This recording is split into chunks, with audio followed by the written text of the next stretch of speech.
fashion is moving at a pace that no one can keep up with. I honestly believe trends don't exist anymore. As someone who participates in fashion, I'm always aware, obviously, of like trends and what's in, what's out, just the trend cycles that resurge every year. And I think I've just come to a point where I don't even know what's trendy anymore. As like somebody who's in fashion and keeps up with it, I can't even keep up with it. So I kind of just want to sit down and talk about what to wear instead of trends. I think the first thing I thought of when I was like, if I don't participate in trends, what am I wearing? Not that my whole wardrobe is based off of trends, but I do participate in trends. And I think what came to mind was wearing things that feel so me, because you know when you put on like a certain outfit or you find a piece of clothing and you're like, that is just so inherently me as a person who participates in fashion, like that is the style. And it doesn't even have to be a style, it could just, you feel so connected to a clothing piece, staple in your wardrobe. For me, as somebody who also thrifts everything, when I find a unique piece and it grows on me as time goes on, and I just feel more attached to it because I'm like, oh, I dug for that piece, I searched for that piece, like that piece exists in my wardrobe and not everybody can have access to it. So I think for me, it's when I think, who am I in terms of my style and what do I want to wear, is I want to wear things that feel so me and I feel so confident in them. And then obviously the side effect is things you love so near and dear to your heart are things you feel confident in. And I think, for example, like things that have stood the test of time in my wardrobe, the things that have been in your wardrobe the longest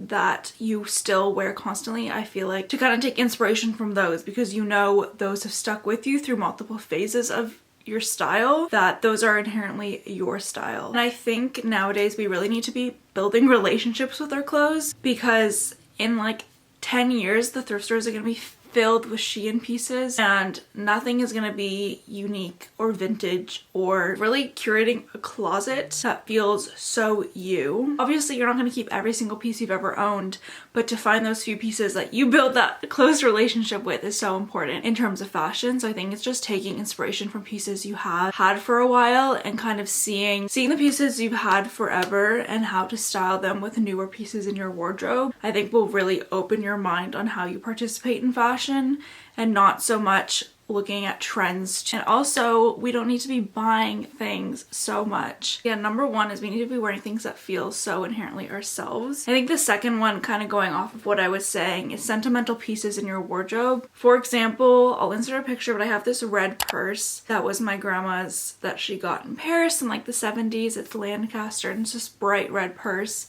And she took such good care of it. She kept it in a dust bag and it's in such good condition, and knowing that she took care of it makes me want to take care of it and wear it as like a staple piece to my personal wardrobe. And I think having those sentimental pieces that mean a lot to you and your identity as and how you participate in fashion is what makes you stand out and makes you essentially trendy. Because when we look at people who are in style and in fashion, it's people who are so, especially nowadays, I feel like personal style is trendy in a way that people will just accept erratic and out of the box ideas when it comes to fashion nowadays, because we've seen everything be done, and when we see something that hasn't been done, we pay more attention to it. Favorite creators, you probably can think of 5 pieces that are in their closet that you see them wear constantly. They may be out of the box ideas and maybe out of the box. They don't even have to be out of the box ideas. I think it's just how they use the same pieces that are sentimental to them and how they style them in various ways. As I was saying, that red purse that my grandma has, I'll literally pair it with anything because I love it. And I think it goes with everything in my head because it's a part of my wardrobe, and just having that sentiment of she took care of the purse and I want to take care of it and actually use it in my wardrobe, I think is what we really need to be focusing on in the world of fashion nowadays, is having pieces that define you and your personal style. And I think that's what's trendy, is personal style nowadays. But also obviously, like, speaking of trends and what's trendy, like right now off the top of my head I can name cheetah print is trendy, bows were recently trendy. My head is spinning because there's so many trends nowadays. Lace was trending. You know what I mean? Like you know what's in style. Like things obviously are in style, on trend. We just need to change how we participate in trends. I feel like that's what's really going to change trend cycles, is how we participate in trends. Because what I'm doing is I'm not going and buying like a viral pair of cheetah print jeans to style 10 different ways so I get more followers. You know what I mean? Not to say that that's like bad. If that's your brand online, is to buy the new pieces, like I don't necessarily agree. You need to buy new pieces to, I don't think that's the most ethical way to participate in fashion and be an influencer. We need to change the way we participate in trend cycles. And by that I mean, if you participate in fashion, it's more than likely you already have a version of a trend in your closet. And I mean that in a way you're aware of like trend. I don't know, like obviously you're not gonna have every single trend on the planet, but if like a color's trending, you're gonna have something of that color most likely, like red for example. For example, cheetah print. I loved cheetah print for the past like 5 years. It was trending in 2020 with those furry bags. It's trending now in different ways, but I've had cheetah print pillows on my bed for like 5 years. I have a cheetah print hat that I love so much. So I can still participate in the trend without consuming new clothing items. You know what I mean? I don't think it's necessarily bad to participate in a trend. It's fun to be on trend and experiment with your style, but I think we need to do it in such an individualized way that's look in your closet, see what pieces or versions of the trend you have, and style an outfit around pieces you already own instead of going out and buying new ones. And obviously I am a victim. I am somebody who does consume trends in the way that I thrift trends, or I'll look for items at the thrift store that are on trend. And obviously that's less harmful than going to the mall and buying every new trend. But I'm not saying I'm perfect. I still participate in thrifting trends sometimes.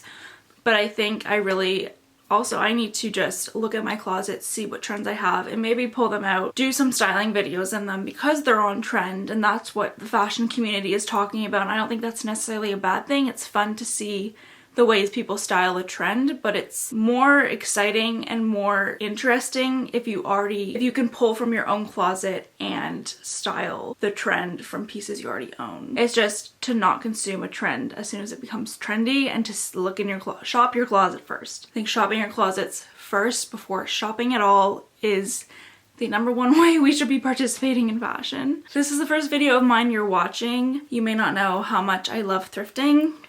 And I think thrifting is such a good way to find your personal style, because you literally go into a thrift store. I think you need to go in the thrift store with the intention of not knowing what you're looking for, in the sense that see what jumps out at you, because it's literally a sea of every single decade, every single trend you can think of, and what stands out to you will tell you more than anything else about your personal style and what draws you to pieces. That's all I'm gonna say, because I can talk about thrifting for 10 years straight, but I think if you just go thrifting, you'll see what pieces jump out at you and what pieces you inherently like. Because obviously when I'm thrifting, maybe I'll see like a really cute Aritzia dress or a cute Zara dress, and I'm like, do I like it because it's Zara and it's obviously on trend if it's modern Zara? Or do I just like it because it's Zara, or do I actually like the piece? In terms of style, cut, fit, will it flatter me in the way I want to flatter me? Really just gotta think about it more. It takes time to sit there and kind of think about how you participate in fashion and what pieces you're gravitated towards in a thrift store versus in the mall.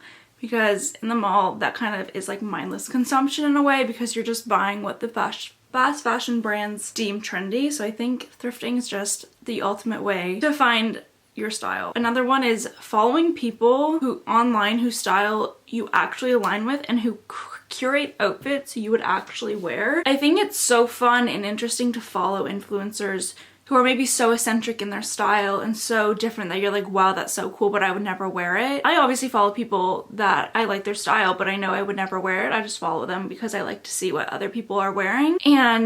But I get most value out of following influencers who have outfits I would actually wear. It really makes my mind go, oh, that kind of sweater, do I have one like that? Or would that really do well in my closet? Would I really style that cut? You get a free visual of a piece or an outfit as inspiration from one of your favorite influencers. It's just following people that curate outfits that you know are already in your closet, or that you are getting inspo to curate that kind of closet with similar pieces. And I think it's just more beneficial, helps to follow people who have a similar style to you, because you know what you like to see as an outfit, and especially seeing pieces that you maybe already own styled in different ways is really beneficial to you not over consuming and buying things that fast fashion influencers recommend, you kind of get to see somebody who's so closely aligned in terms of style to you that you can gain inspo and on ways to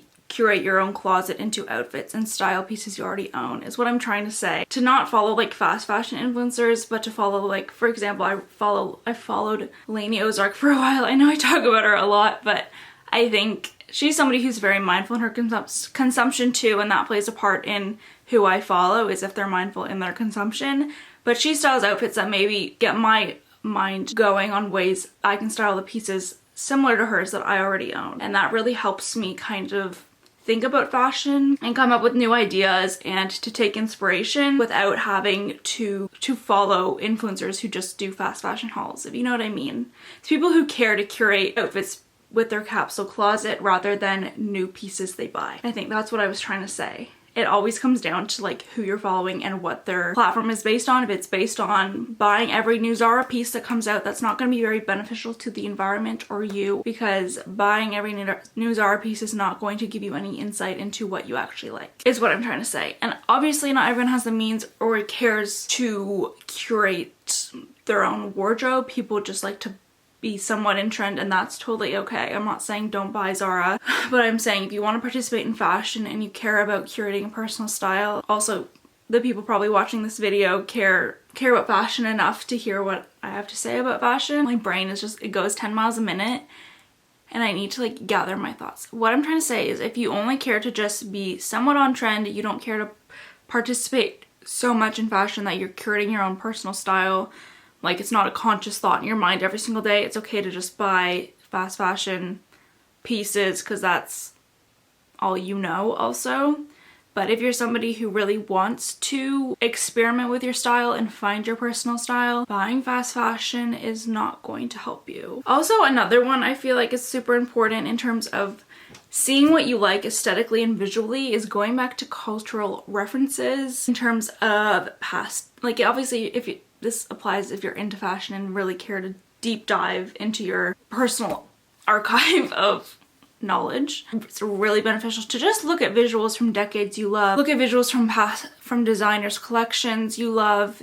I think that just really helps curate ideas in your mind. Like if I can't think of an outfit and I'm really struggling to like know what I like, I will go back and look at runway shows, Vogue Runway. Honestly, just like looking up on Pinterest like 90s era, like I love the 90s. And I think just knowing what you love and going back to those roots and your archive of references is really beneficial to how you can use that knowledge and material and execute it in a way of your personal style and to kind of help translate it into your personal style and how you curate clothing and outfits. I think it's just really beneficial to have those references to always fall back on. It's so inspiring to me as like a creative person who loves just looking at images.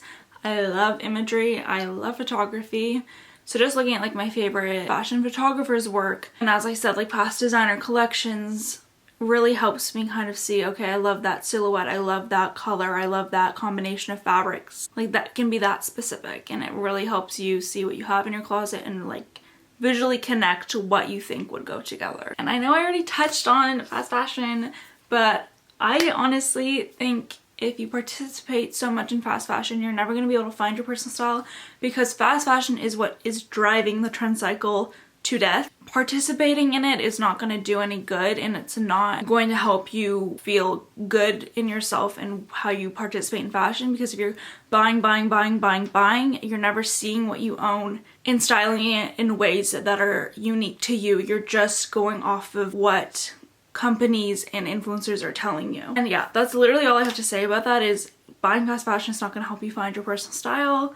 Thrifting, I think, will, or just literally just go shop your closet. Have a date with your closet. Stare at it. See what colors and textures you like. Like I'm looking at mine right now.